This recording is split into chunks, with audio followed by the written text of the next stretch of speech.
দিও। আকাঙ্ক্ষা আমাদের এভাবেই থাকবে ইনশাআল্লাহ। তো 26 রাতে আল্লাহ নবীকে আল্লাহ আসমানে নিয়ে গেছে, ওই যে সবে মেরাজে আসমানে নেওয়ার পরে সেই কাহিনী আপনারা জানেন, কাহিনী আমি বলবো না। ওই রাতে আল্লাহর কাছে নিয়ে আল্লাহ পাক নবীজিকে কিছু বিধি বিধান দিয়েছে। কি দিছে? আল্লাহ নবীকে জান্নাত জাহান্নাম সহ অনেক বিষয়ে যা আমাদের ঈমান আনতে হয় চোখে দেখি না, এগুলি নবীকে একেবারে বাস্তবে চোখে আল্লাহ দেখাই দিচ্ছে। ওই রাইতে জান্নাত জাহান্নাম বাস্তবে দেখানো হয়েছে। জান্নাত জাহান্নাম বাস্তবে দেখাইয়া ঘুরে টুরে আইনা তারপর কিছু আল্লাহ পাক শরিয়াত দিছে, বিধিবিধান, কিছু আইন, কিছু সংবিধান, কিছু আইন কানুন বিধি ল, এগুলি আল্লাহ পাক দিয়ে দিছে। মদিনায় নতুন একটা রাষ্ট্র গঠনের আগে আপনারা দেখবেন মক্কায় যে আয়াতগুলি নাজিল হয়েছে, যে সূরাগুলি নাজিল হয়েছে, এগুলি ছোট ছোট সূরা।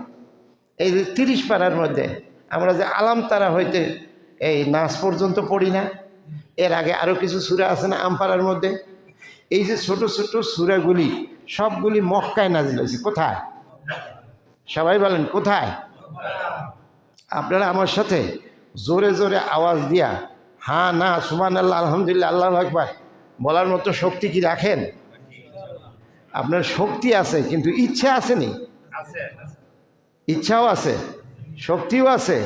তাহলে দেখি পরীক্ষা নেই না, কওয়া লাগবে কন সুবহানাল্লাহ।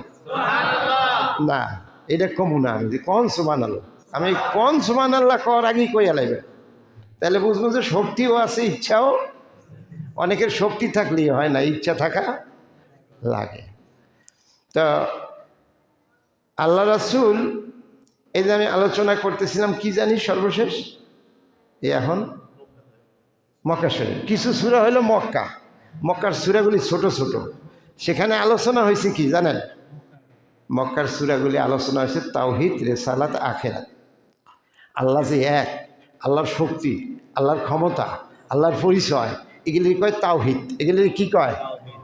আর রাসূল রিসালাত, আমাদের নবী যে নবী হয়ে আসছে, নবীর কাজ কি, নবীর চরিত্র কেমন, নবীর জীবনীটা কেমন, নবীর মেনে চলতে হবে, এই যে রিসালাত রসুল হওয়া, এই বিষয়ে মক্কার আয়াতগুলিতে সূরাগুলিতে নাজিল হয়েছে।